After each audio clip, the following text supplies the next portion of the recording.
Delegação do poder de polícia. Entenda de uma vez por todas esse tema que cai demais em prova, inclusive cai nas provas objetivas, nas provas cursivas e também nas provas orais. Então, muita atenção. Eu sei que você já ouviu falar desse tema, mas nós vamos traçar todos os aspectos relacionados ao poder de polícia e sua delegação aqui nesse vídeo. A gente vai destrinchar esse tema, deixar ele muito claro para que você tire a nota máxima ali nas provas discursivas e orais quando ele for cobrado. Vamos lá? Antes de começar, deixa o seu like, porque vocês já conhecem toda a dedicação, toda a qualidade que o Estratégia emprega aqui nesses vídeos para trazer o melhor conteúdo para vocês. Então já deixa o like aqui e vamos lá entender esse tema tão importante. O poder de polícia, pessoal, consiste nessa atribuição, nessa competência que a administração pública possui para limitar, restringir, regulamentar, disciplinar interesses e direitos privados com o objetivo de atender o interesse público. Esses interesses privados,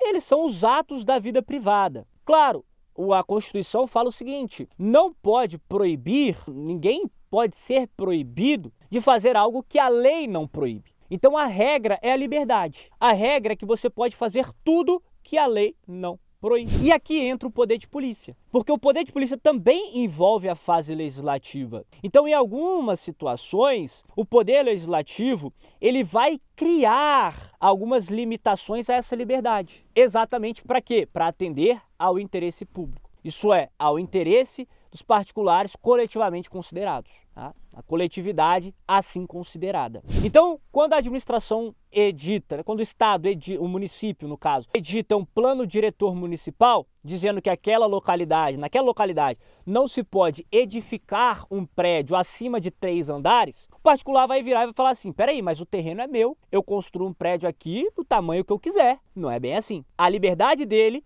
foi restringida pelo exercício do poder de polícia exatamente para atender ao interesse público. Por que só posso construir 3 andares aqui? Ah, porque você está na orla da praia, você construir acima disso, vai gerar sombra na praia no final da tarde, gerando prejuízo à coletividade que quer usar a praia, que é um bem de uso comum do povo. Ou, não, se você construir aqui acima de 3 andares, você vai impedir a visão das pessoas daquele monumento histórico da cidade. Então não pode. Tem que manter aqui a visão. Então é uma limitação das liberdades individuais para atender o interesse coletivo. Outra coisa, nas liberdades econômicas, na livre iniciativa, o poder público vai lá e edita uma lei dizendo: olha, para você exercer essa atividade, para você comercializar fogos de artifício aqui nesse município, você precisa preencher todos esses requisitos e obter uma licença do poder público. Opa, restringiu a liberdade dele. Ele não pode simplesmente: mas espera aí, o terreno é meu, eu construo aqui, o estabelecimento é meu, eu comercializo o que eu quero.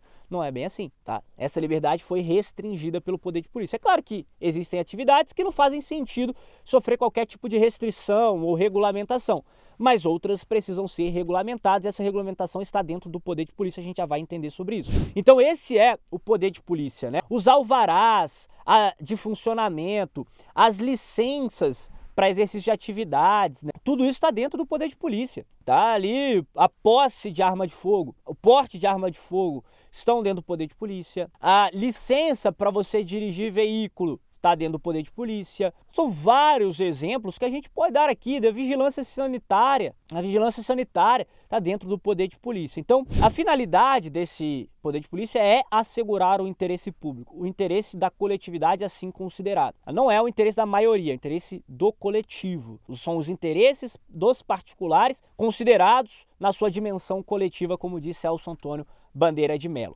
Vamos lá, o que acontece aqui no poder de polícia? Ele tem várias fases. Como a gente falou, a gente frisou bastante a fase legislativa, mas não é só a fase legislativa, ele tem várias fases, são 4 fases que integram o chamado ciclo de polícia. A fase da ordem de polícia, que é essa fase normativa, a lei, mas não apenas a lei, os atos normativos também. Então, quando uma agência reguladora, vamos lá, a ANS ou a Anvisa, editam uma resolução disciplinando aquelas atividades do setor regulado, ela está exercendo a fase da ordem do poder de polícia, que foi autorizada pela lei de sua criação. Então, a lei da Anvisa fala que ela pode editar normas para poder realizar ali a proteção da saúde pública, a vigilância sanitária de um modo geral. Então ela vai editar esses atos normativos que vão também integrar essa fase da ordem de polícia. Essa é a primeira fase, ordem de polícia. Segunda fase, o consentimento de polícia. Essa fase não está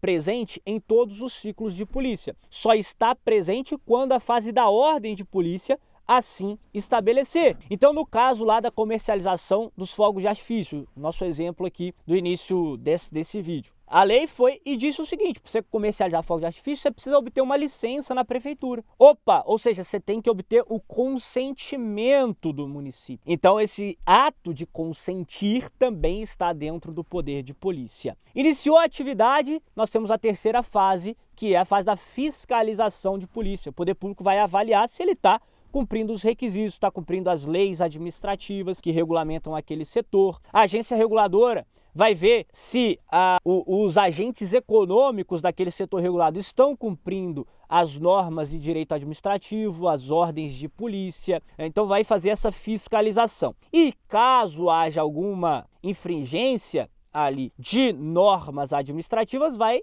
haver aplicação de sanções. São as sanções de polícia, que são sanções diversas, desde multas até a interdição de estabelecimento, a apreensão de mercadoria irregular, a apreensão de produtos vencidos, a destruição desses produtos vencidos, a demolição de obra irregular desde que inabitada. Tudo isso está dentro do poder de polícia, da sanção do poder de polícia. Então essas são as fases: ordem, consentimento, fiscalização e sanção. E a delegação? Vamos lá, pessoal. O poder de polícia originário, ele é atribuído aos entes federativos. A administração pública direta ou pessoas jurídicas de direito público, autarquias, agências reguladoras, fundações públicas de direito público. E o poder de polícia delegado é aquele que essas pessoas jurídicas de direito público, originalmente detentoras da atribuição de polícia, delegam essa atribuição para outras pessoas. E quem que pode receber essa delegação do poder de polícia? Aqui está a grande questão. E esse tema foi julgado pelo STF no recurso extraordinário 633782, que definiu os contornos dessa delegação. O STF definiu o seguinte: que pode delegar por meio de lei, o exercício do poder de polícia para pessoas jurídicas de direito privado integrantes da administração pública indireta. Então estão aqui as empresas estatais, por exemplo, empresas públicas, sociedade de economia mista, fundações públicas de direito público, de direito privado, fundações públicas de direito privado. Não entram aqui as concessionárias de serviço público, por exemplo. Então pode delegar, por meio de lei, para pessoas jurídicas de direito privado integrantes da administração indireta, desde que essas pessoas tenham capital social majoritariamente público, sejam prestadoras exclusivamente de serviços públicos de atuação própria do Estado e atuem em regime não concorrencial, ou seja, não tenha concorrência no mercado, não tem outras pessoas da iniciativa privada fazendo aquela mesma atividade. Perfeito? Aí pode haver essa delegação por meio de lei do poder de polícia para essa pessoa. Agora a grande questão é o seguinte: pode delegar todas as fases do poder de polícia? Não pode delegar todas as fases do poder de polícia. Só pode delegar as fases do consentimento, da fiscalização e da sanção de polícia. Não pode delegar a fase da ordem de polícia, que, como nós vimos, é uma fase normativa. E a função normativa pertence ao poder público, a pessoas jurídicas de direito público. Não pode ser delegada a pessoas de direito privado. Então a ordem de polícia não pode ser delegada, mas o consentimento, fiscalização, sanção pode. Para a gente entender, o caso julgado pelo STF foi o caso da BH Trans, que é uma empresa pública do município de Belo Horizonte, que faz a fiscalização, a gestão ali do tráfego público, do tráfego ali de veículos no município de Belo Horizonte. Então essa estatal do município de Belo Horizonte, ela faz ali as delegações, as autorizações do serviço público e, claro, ela aplica sanções também, fiscaliza e aplica sanções. Então ela promove consentimento, ela faz fiscalização e aplica sanção. E aí várias pessoas que foram sancionadas por essa empresa estatal começaram a entrar com a ação judicial questionando: peraí, uma pessoa de direito privado está me sancionando, está aplicando para mim uma sanção administrativa? Isso chegou no STF, o STF falou o seguinte: pode. porque essa empresa estatal, ela integra a administração indireta, é uma empresa pública, ela tem capital social majoritariamente público, ela não atua em regime concorrencial e presta exclusivamente serviços públicos de atuação própria do Estado. Então pode delegar poder de polícia para essa empresa. Agora veja, um ponto muito importante, né, para quem se assustou lá no início, pô, mas o poder público pode limitar as minhas atividades do jeito que quiser? Não, existem vários limites ao exercício do poder de polícia. E o principal desses limites é a Constituição Federal. São os direitos fundamentais, principalmente. Direitos individuais fundamentais. Ah, mas o poder de polícia ele tem por objetivo atender o interesse público. Sim, desde que não venha ferir direitos individuais fundamentais. Porque é interesse público proteger esses direitos individuais fundamentais, certo? Então, tem aqui limitação da Constituição Federal, limitação na própria lei, limitação dos princípios da administração pública, da dignidade da pessoa humana. Então são várias limitações e uma limitação muito importante que está no princípio da proporcionalidade e razoabilidade, avaliando a adequação, necessidade, proporcionalidade e sentido estrito da medida. Então todas as medidas do poder de polícia precisam ser motivadas e essa motivação deve, segundo o artigo 20 da LINDB, ter ali a demonstração da adequação e da necessidade da medida. Por que está restringindo ali a liberdade individual do cidadão? Não, é por isso, e essa medida é adequada e ela é necessária. Por isso e por aquilo. Tem que ter essa motivação. Tudo isso para quê? Porque tem o controle judicial. Então, o exercício do poder de polícia está aqui submetido ao controle do poder judiciário. O poder judiciário exerce controle sobre as atividades de polícia do Estado. Perfeito? Então é isso, pessoal. Se vocês gostaram desse vídeo, se esse vídeo ajudou vocês, deixam o like aqui nesse vídeo, comentem quais assuntos vocês querem ver nos próximos vídeos de administrativo, de outras matérias em geral. E claro, né, se inscreve no canal, ativa o sininho para você não perder nada que a gente está produzindo aqui. Beleza?